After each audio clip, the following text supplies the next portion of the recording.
झाडं नुसतं लावायची म्हणून लावायची नाही आहे, ती झाडं जगली पाहिजे, मोठी झाली पाहिजे, तरच त्या झाडाला किंमत आहे. नाहीतर आता काय आहे, पावसाळा आहे म्हणून बरीच मंडळं असतात, संस्था असतात, झाडं लावतात, झाडं लावून निघून जातात आणि नंतर त्या पुढे झाडांचं काय होतं काहीच कळत नाही. झाडं मेली काय जिवंत काय. एक दिवसाची चमकोगिरी करू नका आणि जर झाडं लावायची असेल तर त्याला मोठं होईपर्यंत जगवण्याची ताकद ठेवा, तरच त्या झाडं लावण्याचा अर्थ आहे.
नमस्कार मित्रांनो, मी तुमचा मित्र शंकर सुतार, निसर्ग माझा.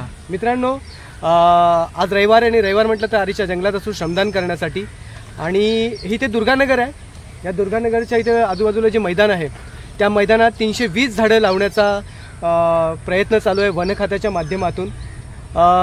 तर इथे बघू शकता वेगवेगळ्या जातीची झाडं लावली जातात आहेत. देशी झाडं आहेत आणि ते वन खात्याचे आहेत. सतीश डोईपुडे यांच्या माध्यमातून इकडे ही सगळी लोक आहेत, कामगार आहेत इथे जे झाडं लावत आहेत. आणि इथे सुंदर पद्धतीने वन खात्याच्या माध्यमातून झाडे लावली जातात आहेत. तुम्ही सुद्धा, पावसाळा सुरू झाला आहे, तुम्ही सुद्धा तुमच्या आजूबाजूला मोठ्या प्रमाणात झाडं लावा. जिथे जिथे मोकळी जागा मिळते तिथे तिथे झाडं लावा. कारण की जल जमीन जंगल वाचेल, प्राणी पक्षी जगेल, तरच माणूस पुढचं आयुष्य बघेल. कॅमेरामन सेल्फी सोबत शंकर सुतार, निसर्ग माझा. जय हिंद, जय महाराष्ट्र.